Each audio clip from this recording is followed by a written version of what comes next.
তুই কি করছিস ইডিয়েট? তুই না নিরক্ষর। ফোন ডিরেক্টলি থেকে নাম্বার খুঁজতে গেলে যে তুই ধরা পড়ে যাবি। কিন্তু কিন্তু মেম সাহেবের এই অসুস্থতা। কি হলো? ওদিকে তুমি দাঁড়িয়ে আছো কেন? যাও। আমি কি করে ফোন নাম্বার খুঁজবো মেম সাহেব? আমি যে পড়তে পারি না। আমি বরং ছোট বাবুকে ডেকে আনছি। হ্যাঁ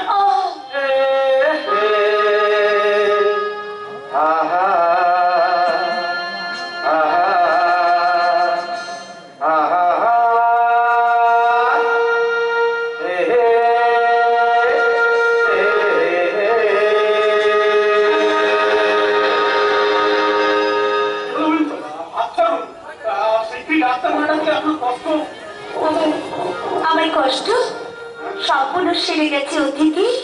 হ্যাঁ, আমি শেষবারের মতো পরীক্ষা করে দেখলাম তুমি সত্যি নিরক্ষর কিনা। আমি গরিব মূর্খ বলে আমায় নিয়ে রসিকতা করতে আপনার ভীষণ ভালো লাগে, তাই না? কেন মেম সাহেব, কেন? আমার প্রতি যদি আপনার কোনো সন্দেহ হয় তাহলে আপনি আমাকে বলুন, আমি এক্ষুনি এ বাড়ি ছেড়ে চলে যাচ্ছি। বারবার এভাবে পরীক্ষা দিতে দিতে আজ আমি সত্যিই বড় ক্লান্ত মেম সাহেব।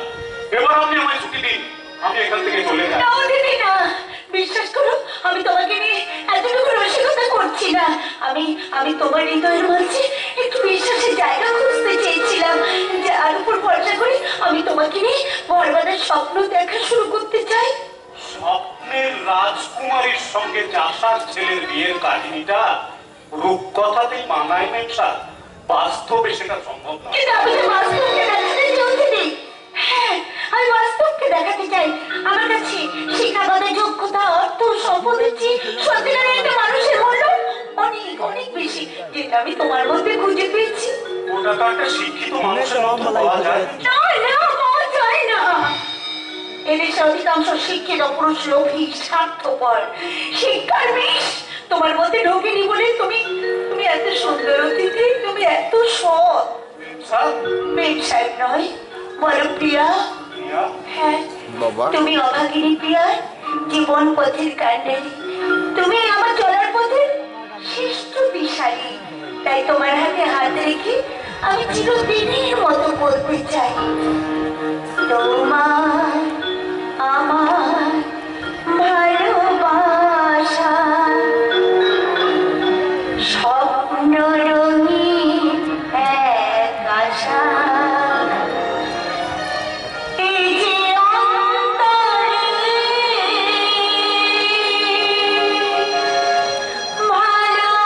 ভালোবাসা,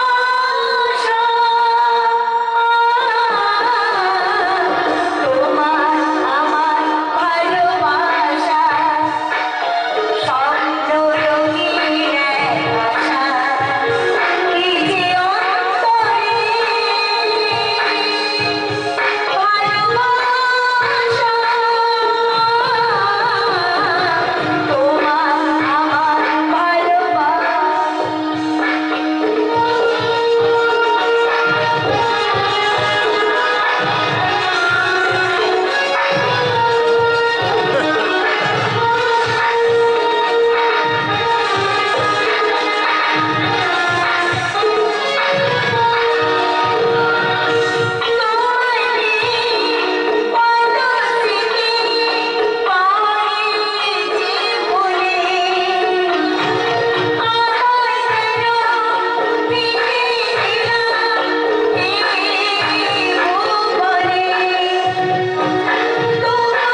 ছেড়ে নিয়েছি সেখানে আর কিছু জায়গা থাকতে পারে না অতিথি। কিন্তু কিন্তু আমার ঘর, আত্মীয় পরিজন। তুমি আমাকে যেখানে নিয়ে যাবে সেটাই আমার ঘর।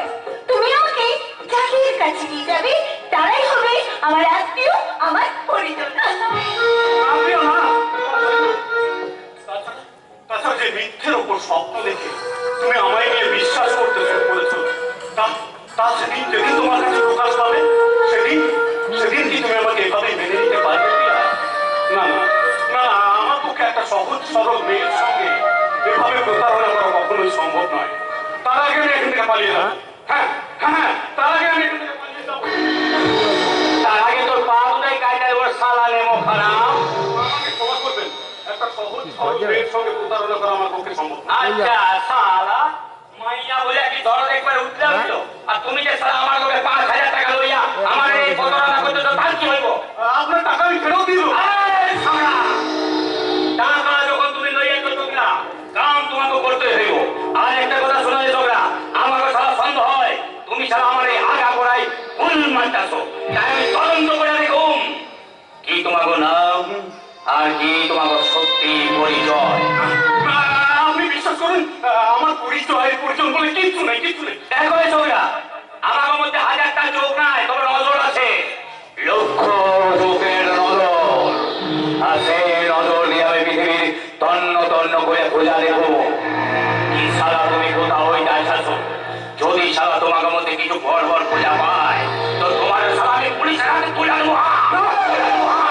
আপনি আপনি যা বলবেন আমি তাই শুনবো। বলুন বলুন বলুন, আমার কি করতে হবে? আপাতত মেয়াটাকে সারা ভালোবাসাটা গাঢ় করে গেল, দরকার পড়লে সারা একেবারে বিয়ানো ছায়া গেল। কিন্তু বিয়ে করে নিয়ে গিয়ে আমি তোকে তুলবো সে কোথায়? ভাবনা আমাকে হে ছোকরা, সে ভাবনা তোমাকে হলো তাহলে আমাকে, সে ভাবনা আমাকে। আপাতত তোমার জন্য একটা বাপ মা ভাড়া করে আয় না, একটা ঘরও জোগাড় করবো। সালা বিঘাটা বড় হতে হেরাকে আগে সালা বিঘাটা করো, তারপর না হয় বৌমাটা আমার দিয়া দিও। না, বিশ্বাস না। বুদ্ধিটা হয়তো তোমার চেয়ে আমার একটু কম, তাই বলে আমি এতটাও বোকা নই যে আমার বিয়ে করা বউটাকে তোমার বিছানায় গিয়ে তুলবো। বিয়েটা যদি আমাকে করতেই হয় তাহলে সংসারটাও এখানেই আমি পাকাপাকি ভাবে করবো। এই ঝগড়া, তোমাকে এখানে সংসার করার লোকে আনা হয় না হে, সংসার করার লোকে আনা হয় নাই, বুঝতে পারছো হে? সংসার করা লাগা হয় নাই। এখন তুমি বেশি কিছু করেছো তো তোমার সালামি তাড়ায় দেবো। হ্যাঁ সকল বিশ্বাস, আমি এখন খাসা জায়গায় বাসা বেঁধে বসে আছি। তুমি এখন আমার কিছু করতে পারো না। তাই নাকি? হ্যাঁ, আরেকটা কথা কান খুলে শুনে রেখো। কি কথা? তোমার শয়তানি খেলার অনেকটাই আমি জানতে পেরেছি। যদি ভালো চাও তো তোমার ওই 20 নজরটাকে এখান থেকে উঠিয়ে নাও। নইলে হয়তো একদিন তোমার ওই শয়তানের ওই দোষটাকে টেনে ছিঁড়ে তোমার আসল চেহারাটা আমি সবার সামনে প্রকাশ করে দেব।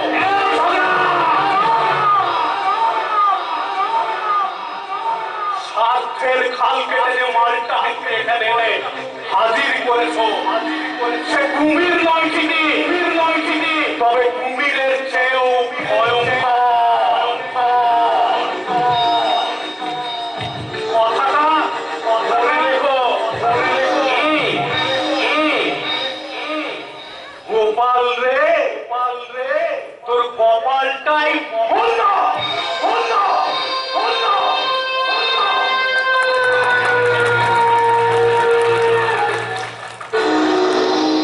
শালা এটা কি হলো? আমার ডায়লগ আমারই বলে চলে গেল। তার মানে সারাটার মধ্যে কিছু রহস্য লুকায় আছে। এবার সেই রহস্য আমারই খুঁজা পার করতে হয়।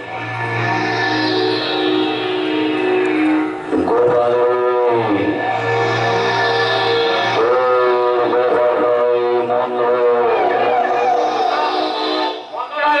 আমার মনে হয় বিয়ার কমাটা সত্যি খুব ভালো। নইলে আপনি যে ছেলেটাকে কালেকশন করে নিয়ে এসেছেন তার মধ্যে সব গুণ বর্তমান রয়েছে।